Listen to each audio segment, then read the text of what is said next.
is being hosted today by CI Scientific and Frigortec. Today we have the pleasure of having Dr. Claus Braunbeck, who will be conducting the webinar for us. He is a graduated agricultural engineer of Hohenheim University in Germany and has been involved since 2011 with Frigortec. Frigortec is the leading company in grain cooling, and today's presentation will cover the preservation of grain by cooling with Granny Frigor. Dr. Braunbeck is our regional Frigortec project manager in the Asia Pacific region and will also be available after the webinar to answer any further questions. I'm now going to pass it over to Dr. Braunbeck. Thank you very much for the introduction, Jurgen. It's a pleasure to be here. A very good afternoon to everybody who joins us. And yeah, let's go in the media. As you see, the preservation of grain is our topic today. By grain cooling, I just want to give you a small limitation for my presentation. We are not talking about ventilation where we use ambient air. We are definitely talking about grain cooling, where we go lower than the ambient condition. So this is, you can see, real cooling and not just something which is ventilating. And to introduce you, it's very obvious that grain is our topic. We want to protect it as it's our need. We also know that we can only harvest it mainly once a year in Australia. Some other areas may have a second season, but even then storage is mandatory as we need to store for processing, for producing food. And storing is necessary in this way to make us available of the crop for the time when we want to make revenue out of our production. And to give you a small introduction what it means grain cooling, we shift to this chart here where we see the basic principle. First of all, very important to understand that grain cooling is only applied for bulk storage. And in this chart you see that the silo is only the symbol for bulk storage. I will show you similar bulk storage situation in other cases in the following. So take this just as a symbol. And beside that bulk storage, we see that there is an installation, our Granny Frigor, the grain cooler, which is now making this process work. And by doing it, it will suck ambient air through a dust filter to clean it carefully, as we cannot allow to go dust into the unit. It will make it dirty, it will reduce the efficiency, it may not unfold, so cleaning is mandatory. Then the blower will push this air into a cooling chamber. So the ambient air gets cooled to a certain temperature which is set up, thereby condensed water may rise if we hit the dew point where water comes from gaseous phase into liquid. This condensed water needs to be rinsed out of the unit, and then afterwards we need to adjust the relative humidity of the air, because humid air cannot go into a grain. It would cause spoilage. So this air needs now to be dried. We lower the relative humidity mainly by the hygromat unit, which is now using waste heat of the cooling cycle to reduce the relative humidity of the air. And only this cold and dehydrated air goes then in the plenum chamber of the silo, where we now penetrate it through an air distribution system, mainly a screen, into the grain. Then it passes through the grain, it will absorb the heat from the grain, it will also reduce some moisture according to the initial moisture content of the grain. Then it will go to the exhaust area where it then will lead this silo storage. This process is going on until the cooling zone has risen to the upper part of the bulk. When that has been achieved, then the grain cooling will be stopped. Then the silo air inlets and air outlets will be closed and it's completed.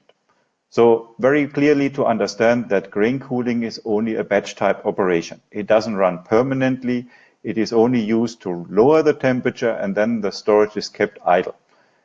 If really required, then the recooling may happen if the storage time is really long and the ambient condition would be also leading to this. But if you face then a colder season, then the grain will stay a long time cold because the main heat driver, its respiration activity, is reduced. That's what we will see in the following chart. I want to give you an animation here. You see a setup of a bunch of silos. The Granny Frigor is connected by a pipework. Each pipe is connected to a silo with a dumper you can open and close. Inside the silo is an air distribution system where now the cold and dehydrated air is brought from the granny frigo. It reduces the temperature until the grain has got cold. Then this silo can be closed and the same unit can be used for the next silo. So you will see we just need one unit for a bunch of silo and not for each silo one granny frigo. This is very simple to understand, and by pipework you have easy labor management as you just need to open close dumpers. But the granny frigo is also on wheels. It can be easily moved from silo to silo or brought from site to sites. If you have several sites, then easy, put it on a truck, run it to the next site, place it on your silos and run it in the same way. To give you some ideas how it really looks in real, you see here a picture of a middle-sized unit which is installed at a site where here are two flat bottom silos. You see the connection is very simple by the flexible hose, which is connecting the granny frigo to the silo. Then you need power supply to plug the unit in, and you start it and cool the grain. After you have done this, you may just turn the unit to the silo on the left side, where we then can apply the grain cooling as well. So it's something which is rather simple, plug and play, easy to understand. In case that you have rectangular bins, you may also apply the same situation as we have seen in the animation. You may do a central pipework, which is connected to air distribution system of these different hopper bins. Then you bring the grain cooling in activity and cool the concerning silo cell, which needs the grain to be preserved. In reality, you see here some rectangular bins, the granny frigo connected to the pipework. The pipework goes to the hopper. Each hopper is having a dumper which you open and close. So a very easy to understand setup. And this setup which we see here is used for a white rice storage. And that gives you also now already a clue. The different grains which is used in Australia can all be applied to the grain cooling application. Another application can be done in bulk storage, like a warehouse, where you just dump your grain into an empty space before you set up an air distribution system. That means we must bring the cold air in by a central pipe, which is then connected to half perforated metal sheets, which are placed on the ground.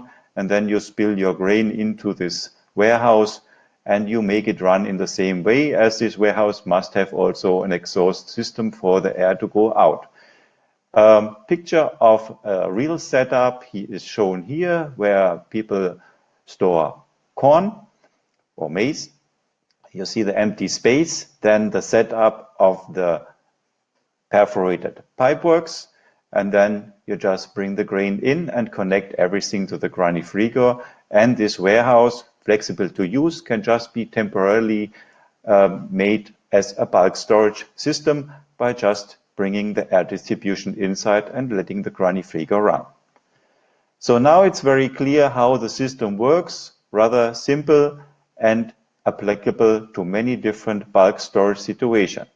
But the main reason, which is now, and which is the main topic now, is why do we do grain cooling? And then we come to the reality of grain storage. I give you some pictures, some ideas, what may happen in your bulk storage system, where you say we have a frustration of our bulk storage, where suddenly we get sticky grain at the silo wall. A very mild disaster, you can say, where not so much volume is there, but of course unhygienic condition, grain loss, and afterwards the cleaning. So this reason here for that baking of the kernel is mainly because water and dust, which is always linked to grain, comes together, makes a sticky glue, and then the grain will just made to stick to the wall after the water has been dried. So how come that water comes into a silo? Here it may be the reason that there was condensed water coming on the silo wall, because inside the silo it's usually warm. As grain is active, as there is more heat, and the outside may be just cold for some hours during the night time. and then condensed water comes to happen inside the silo. And then it follows that we have these baked kernels at the silo wall. A more serious, and you can really imagine how serious it is when this grain bakes together as a rock formation inside the silo, that suddenly you cannot empty anymore the grain from there. People must go in under life danger, which is definitely very risky, and empty the silo by making hard work. Sometimes you need power tools to destruct this rock formation and to rescue that grain, or to empty it at least from the silo that you may use it in. And those things are very critical. The main reason why this happens is shown here, the respiration of grain. This chemical process, which is converting carbohydrates by oxygen into carbon dioxide, water, and heat, is the nature of the grain. Because the grain is not made to be consumed by us, the nature of the grain is to be a seed, to regrow a plant, and that means that seed must stay alive. It cannot just die and be a stone or a sand. It must stay alive, and therefore it must have some biology going on to make energy to stay alive. And when you look in the mass balance, that 1 kilogram of carbohydrates which get respirated by the grain turn into 580 grams of water and about 16.5 megajoule on energy, then you can imagine what danger it is. Because this carbohydrates is our dry mass, is our content which we want to process in flour, feed, and other things. And this turns into water. So you reduce the dry mass and you add water. And this is very critical, of course, for storage and cannot be accepted. In addition, the heat which comes to rise is the escalator for this process. That means the warmer it is inside, the more harsh becomes this respiration activity, the more water, the more heat, and you see this is really going in a high level that things become very dangerous. The only good news about this is that this is dependent on the moisture content of the grain as well as on the temperature. And that's what we want to see in the next chart, which covers the result of a research from the 60s of the last century by Mr. Jurgen from France, who investigated what is really the heat generated by the grains which have a certain temperature and a certain moisture content. At this chart you see now at the lower level we have the grain temperature scaled in a linear scale, so you see 5, 15, 25, 35 degrees centigrade. Then you see the colorful lines. The colorful lines is now showing the equal moisture content from 13 up to 30% moisture. Each line is equal, so we know if we go along this line, we have a certain moisture content for this specific grain. And the result of this, the heat generation by the respiration, is the heat generation. And now we must look carefully on this scale. This scale is not linear, it is a logarithm scale. You see it's going always 10 times higher. It starts from 0.1 to 1 to 10 to 100 megajoule per ton per day. Now, for example, which shows that the grain has 30 degrees centigrade and is 14.5% moist, we see that the result for this respiration activity, the heat generation, is about 0.8 megajoule per ton per day. So this gives at least some idea. And we can also see that regarding the escalation of the grain temperature, it is not so aggressive as the moisture content. But what means this 0.8 megajoule per ton per day? We don't have a feeling for energy. We need some reference for this so we can understand. And I give you a reference regarding something it's very easy to understand. We look into grain mass. So this calculation for corn losses, which you can also do for any other crop, is taking the data. Yeah, we have a corn, 14.5% moist. We store it at 30 degrees centigrade. It has a grain price of around 250 Australian dollar per ton. Then we store it for 4 months and our storage quantity is about 10,000 tons. And we put these values in the grain loss formula. The heat generation from the chart before, this 0.8 megajoule per ton per day, we store it 120 days. we store 10,000 tons. We divide by the energy content of 1 ton of grain mass, of dry mass, I must say, because the respiration can only come from the dry mass. And then we must equalize it to the moisture content, the 14.5%. That's what this 1 minus 14.5% in decimal. And then we see the results. If we store the grain at 30 degrees centigrade, the grain loss is 0.8 megajoule per ton per day, turns into grain loss of 70.2 tons. This 72.2 tons is converted into carbohydrates, water, and heat. So it's out of our hand. So that means we have a monetary loss of about 70,000 Australian dollar. If we can reduce the temperature of the grain during that storage time to 25, we see that the grain loss got already halved. So it's only 35 tons, but still about almost 9,000 Australian dollars. That means we must go for grain cooling to preserve this money, to keep it in our pocket. And that's shown when we do grain cooling to 10 degrees centigrade. There is no loss to fear because the respiration has already stopped to almost zero.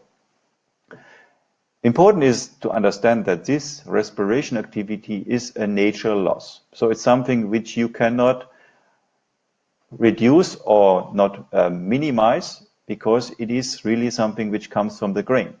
So it has a reason by your commodity which you store indeed, and it has to be considered. And the only way to control is, as seen from the chart before, either you reduce moisture content or you reduce temperature. Moisture content is critical because it means grain mass, it means tonnage, and that's usually not what you like because we want to sell our capacity, our weight, which we have harvested from the fields. Now we turn into another picture. We see now post-harvest losses, and the main driver of post-harvest losses are the insects, the weevils. We see here different weevils. We see for each grain there is a specific weevil. We could increase the pictures here to a certain number of all grain you can imagine, but it's very important to understand that 80% loss from post-harvest comes from the weevils. So we must take care. And if you take a closer look into the insect infestation, we see those insects do multiply. Yeah, they gain in number, they drill holes in our grain, but most important is what you see on this picture very clearly, they produce a lot of fine materials. This fine materials is our weight loss because these fine materials will be cleaned out when we convey the grain to anything or when we process it. So that is something where we have definitely all that flour which is produced by the weevils out of our hand, and that makes us the tremendous losses of these weevils. And if we look into a trial, which is shown here, where 100 weevils have been placed into a grain jar, then after 7 days it has been taken out, these 100 weevils, and then we just kept this system independent. That you can explain or see in the similar way than when you get your grain and you make a pre-cleaning. After the pre-cleaning, you say there is no weevil inside, and that's true. But when you look at the trial here, you see after 28 days, a light fine material has arisen, and this increases on capacity, on weight, and suddenly after 128 days, all the grain is gone, has been converted into flour. And that makes very clear something happens, and that's also what we know. The weevils will multiply. The eggs, which we could not clean out from the pre-cleaning, have remained on the grain, and from there they will hatch. So we must do something in between to kill the weevils or to make them stop growing. The usual way what is done is, of course, fumigation, which is standard application. But how does the weevil development behave in relative to the temperature? And we see here now a chart where we see different weevils. For each weevil, there is a column with a color code. This is related to the temperature scale, which is seen on the left side, which goes from -10 to 40 degrees centigrade. We see the color code is made in red, in yellow, and in white. yet indicates optimal development of the weevil. So that means most danger for us as those who store grain. That means in the temperature range between 20 and 33, 35 degrees centigrade, all these weevils are very active. They multiply aggressively. They will eat a lot of grain, so they make a lot of spoilage to us. But we see also if we reduce the temperature, then this color code from red turns into yellow, which indicates that the development slows down. Slows down in two means. One is that the generation period gets extended. That means to close a generation cycle from egg to adult, you need longer days, those weevils. But the second one is that the fertility is also reduced. That means from one weevil, less offsprings will come out. But the next color code is more important to understand. Suddenly it turns into white. White means hibernation, hibernation of the weevils. Hibernation is so that the stop mode of the weevil. It does not act, it does not move, it does not eat, not multiply. It's just idle, being inside the grain, but not acting. And that means also for any egg, for any larvae. They don't act, they don't multiply, they don't harm us. And that means after pre-cleaning, a proper temperature to a certain low level will prevent weevil development, will make the grain safe during the storage time, and no further action is applied until I may have to do a sanitation of the grain because of trading standards, or I can just use that grain for my production and mill it without chemical treatments. To see a detailed example, I show you here the flour mill beetle from the CAF conference in 2016, where we see now in 3 columns the different points. In the first column, population index. You can understand this as so said the multiplication of each generation. Then we see the temperature level, and then the generation period, how many days are needed to close one generation cycle. The most dangerous level is definitely on 28.2 degrees centigrade. Then in 38 days, the generation is completed, and we have on one weevil, 7 weevils got alive. So that means it's quite populous to multiply aggressively, and it will create a lot of damage to the grain.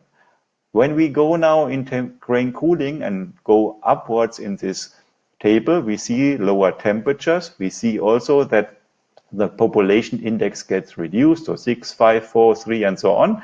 And the generation period is also extended. And at 18.7 degrees centigrade, we see that the generation period is 85 days. That's almost 3 months.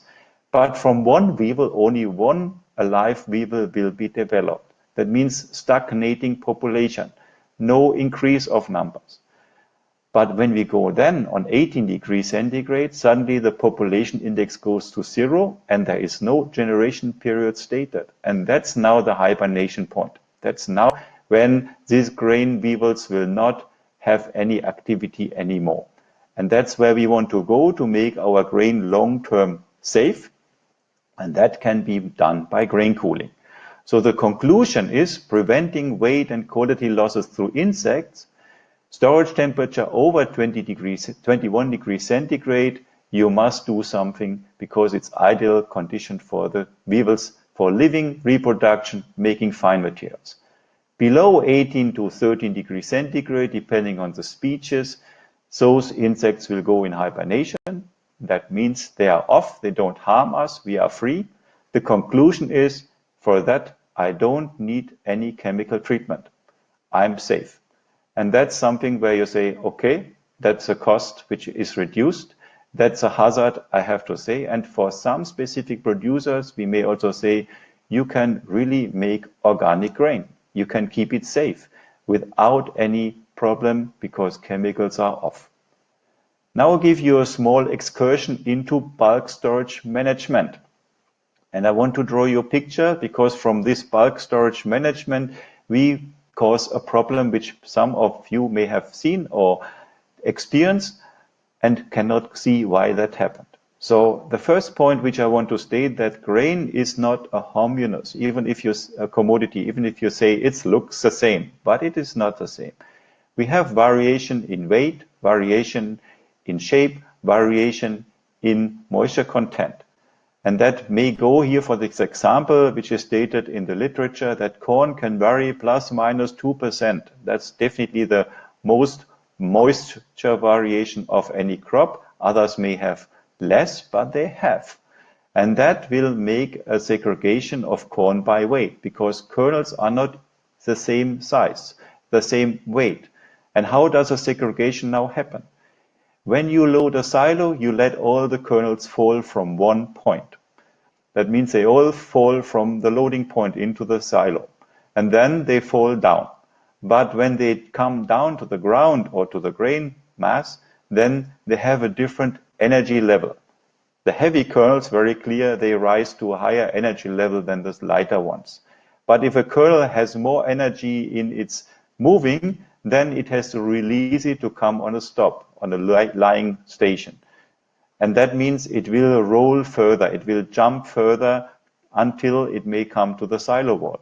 That means heavier and mostly more moist kernels will come all to accumulate on the silo wall. That means now on the silo wall we will have a higher moisture content than in the center. In the center, all the light material, the dry kernels, will remain, and that means inside my silo I have a variation of moisture contents according to the segregation by weight while loading. And you know clearly, if there is a higher moisture content of certain portion, it creates problems for our storage management. It may lead to higher respiration activity and to fungus infestation. But what happens now when we take it out? When we unload the silo, and now we see that we again have a segregation going on by flowability.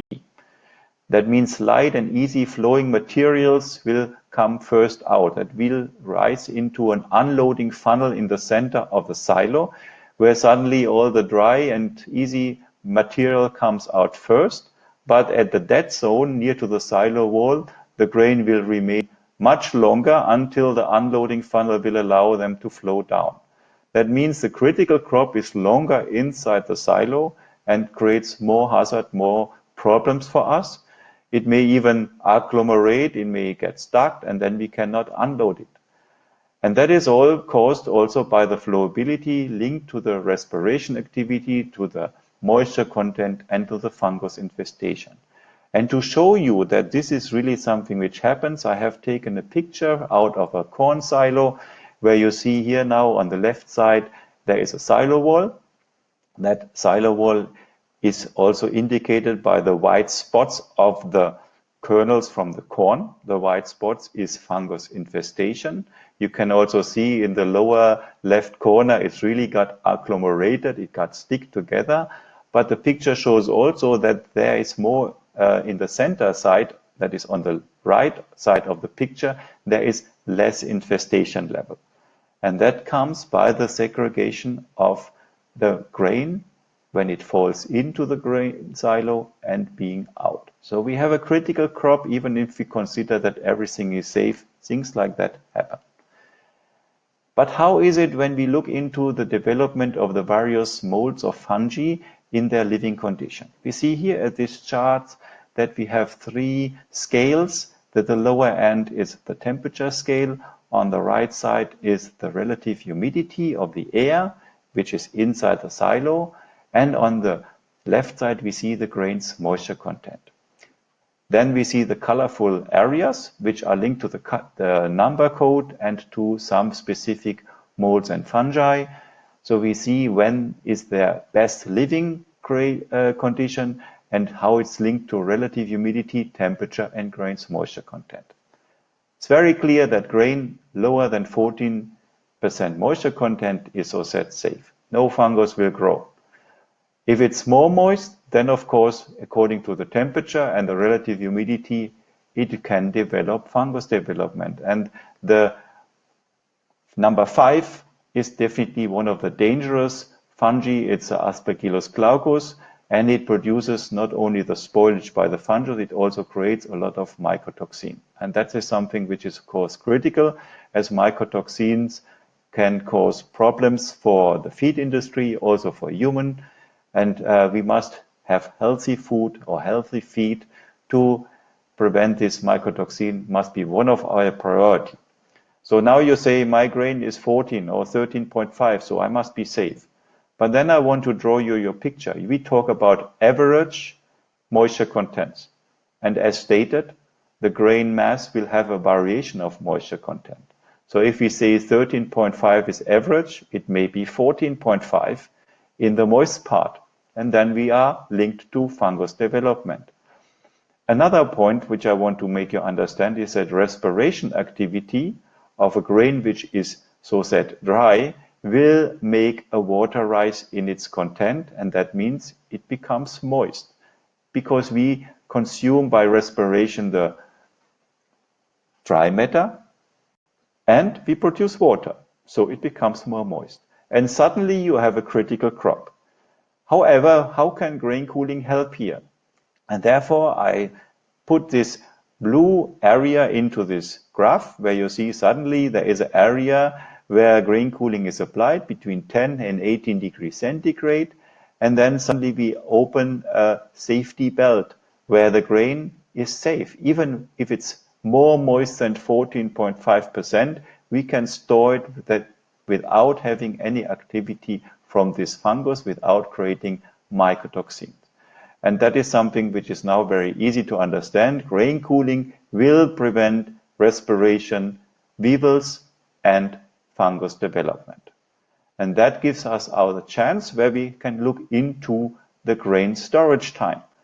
Therefore, we have this diagram here, the storage time clock, which has 3 different scales as well. It's shaped like a clock. So we have on the right side the grain moisture content scaled from 13 to 23 in this example. On the left side, we see the grain temperature in a level from 4 to 32 degrees centigrade.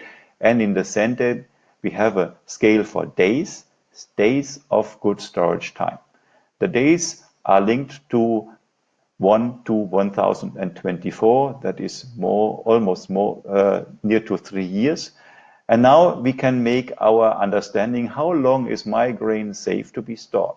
Yeah, I know that its grain moisture content, for example, here 14%. And I know, for example, that it's 29 degrees centigrade. And then I see the good storage time ends after about 28 days, after 4 weeks.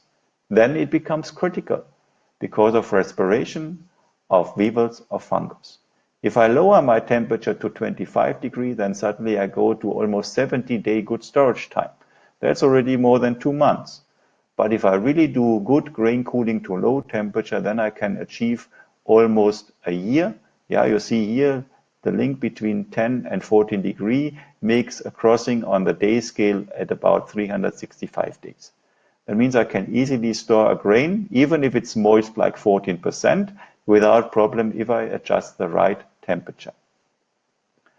So this gives you already a very good understanding if I can make my grain preserved, if I have a certain moisture content, so without further drying, I can achieve a safe storage time by applying the right temperature. But I want to draw another point to grain cooling, and that comes to the next chart. There is stated drying effect of grain cooling. So you may say, how come that grain cooling will make a drying effect? Where is the reason for that? And that is very easy to explain. You know, we apply cold and dehydrated air. Dehydrated means air of low relative humidity. So when we apply this cold air into a warm grain, this air will now increase the temperature. Of course, it will absorb the heat from the grain. So its temperature rise, but in the same way, the physics of air will dictate that its relative humidity will go down. And then we know the EMC, the equilibrium moisture content of a grain, will be affected if we make the environment of this grain very dry in relative humidity, because the grain will now release its moisture content according to the sorption isotherm of that grain. And that is what happens. If we have a grain which is rather moist, here stated at more than 16%, we can have a drying effect of more than 1.5%, nearly to 2% of moisture content, while we do grain cooling. That means we have a free drying effect. That means even critical crops from moist seasons, I can store in my silo. If I apply grain cooling, it will be coming to a safe stage. However, if we have lower moisture contents, the drying effect gets reduced, in the range of 14 to 16%. We see here that the drying effect is 0.5 to 1.5% only. And if we go lower in moisture content, then of course no drying effect will happen. But it's also very clear that I make my grain, which may critical be from the harvest, safe. While I do lowering the temperature, I also will adjust the moisture content to another safe area. And we have another advantage which goes along with this. And I want to share this information by making this chart to you visible. You see the grain moisture homogenization. We have two examples. On the blue side, we have a grain managed by grain cooling. On the red side, we have a grain managed by a mechanical dryer. Both had been rice which came from the field, which had more than 20% moisture content. It was mechanical dried to about 16% in both sides. And then the grain on the red side was further dried to make an average moisture content in the end of about 14.5%. While on the right side, on the blue side, we see that the grain was managed by the grain cooling. So after reaching about 16%, it was further grain cooled. Both diagrams show now the distribution of kernels according to their moisture content. Though the investigator made each kernel being tested by moisture content and then set into a certain moisture content scale, and then the number was added to the percentage which we see here. The two charts show now different results. On the red side, we see that the variation of moisture content is much wider. The percentage for each scale is small, and that means we have now a wide range from 13.8 to 15% moisture content. And that's critical. Remember, segregation by weight, when we put the grain into a silo, it will segregate and we have moist spots. On the blue side, we see now that the number of the moisture content is smaller. It's only from 14.3 to 15%, but the percentage is much wider. That means we have a more homogeneous product, which is definitely much easier to store, to handle, and also to process.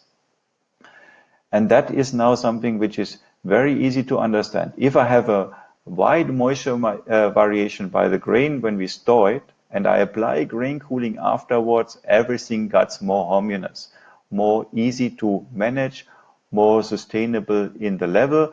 So it is something where you have definitely gained not only the moisture reduction, but also easy to handle crop. And that is something which brings you then the idea, how can I combine, if I need to dry, like here for the paddy and the rice, my commodity, how can I link this to the grain cooling?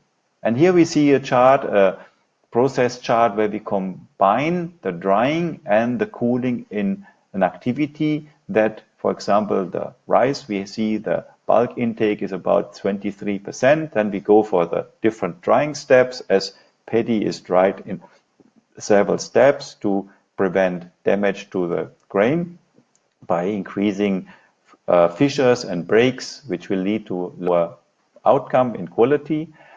And then after a certain time, we have achieved a moisture content of about 15% after the last drying step, and then we apply grain cooling. The grain cooling will now reduce another percent of moisture to come to about 15% at 15 degrees centigrade. We start now the storage time and can make this paddy being stored for a long time until we want to bring it out, and during this period it is maintained under excellent condition without any affection of respiration, weevils and fungus. No discoloration, that is also very important for the rice, will happen, as the chemical process cannot go ahead with high temperatures when we have done grain cooling. So this gives you also the idea that whatever crop we apply grain cooling, we have specific advantages which will turn our margin in the revenue for this specific crop into a higher profitability, we make more money. And at the end of this presentation now, we come to conclude and to think about what we have said during this grain cooling discussion. The advantages of grain conservation by cooling. We have a riskless long-term storage without quality loss. We can conserve the freshness for outstanding taste. Remember, if I have a crop which comes from the field as I will present it to the consumer, popcorn, rice, then taste is important. Then colors may be important. That's what we can preserve. We will minimize respiration loss. We keep the volume of the grain, the quantity in our hands without any further loss. That is also important. We can protect it from the insects and the damages. So we don't need to go for risky chemical treatments necessarily, except if trading standards give us a limitation. But we can protect organic grain. We can make it preserved. And we prevent fungus development, mycotoxin creation. We don't have to add mycotoxin inhibitors in certain industry, like in the feed production. That is also cost saving. That makes us making more money in the end for a better product. We can reduce drying costs for all the commodities which may come from the field wet, or when we have a wet season. Agriculture knows that temperature may change and moisture contents may change during the seasons, and that brings us then a limitation where we need drying. And if you don't have a dryer, then you have a handicap. But with a grain cooler, you can manage that easily. On the second chart, we see additional advantages, uniformity of moisture content. Also here, it brings advantages which are also linked to the performance of processing. We have higher efficiency if we go for uniform crops when we process it. All over important is that we simplify storage management, because grain cooling is a one-time application just when you load the silo.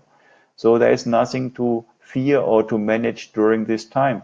No ventilation, no aeration, no fumigation, no control of any mycotoxin development, because temperature settles all. We are independent of the weather condition, because grain cooling will always apply the right temperature and the right relative humidity to the grain. It never can fail. While if we do natural ventilation, we know how critical it can be when the night times with the high moisture contents will affect our grain by making it absorbing moisture, and maybe also some deterioration happens. So that is also something which is out. We don't have to move the grain from silo to dissipate heat. Also, that could cause a grinding loss if the naked kernels grind to each other and make flour. So this is also not necessary. No power consumption during this time. No manpower required to check, to switch off, switch on. Important also, germination can be conserved. We have the potential to make our seeds being stored in the bin when we have low temperature applied. We have higher germination rate, bigger yields in the end. Also there, the plants may grow stronger, as also the cold temperature have a positive effect on the germination quality. All in all, the target is to increase the revenue, to improve market position of your company, because this investment returns very fast. We have a fast amortization period in the usual 1 to 3 years, depending on the region, on the climate condition, and that makes it understandable that by applying grain cooling, we open a good investment where we can simplify everything, make things easier, reliable, and in the end, more profitable for us. That was all in the moment. I thank you for your attention. I'm looking forward for your question. I am happy that you took the time to be with us, and please let us now share your questions so that I can reply to this. Thank you. Does anybody have any questions at the moment? Okay, so if we don't have any questions at the moment, that's fine. What we can do is also we'll email you, and then you can also download a copy of today's presentation, and then you can also forward your questions to us via email, and we'll be able to answer those for you. I'd like to thank Dr. Braunbeck for his time today and on the presentation, and I think it was very informative. And CI Scientific and Frigortec would like to also welcome you the next time we have another webinar. And if there's any particular topics that you'd like us to cover, then please let us know as well. Thank you very much for today.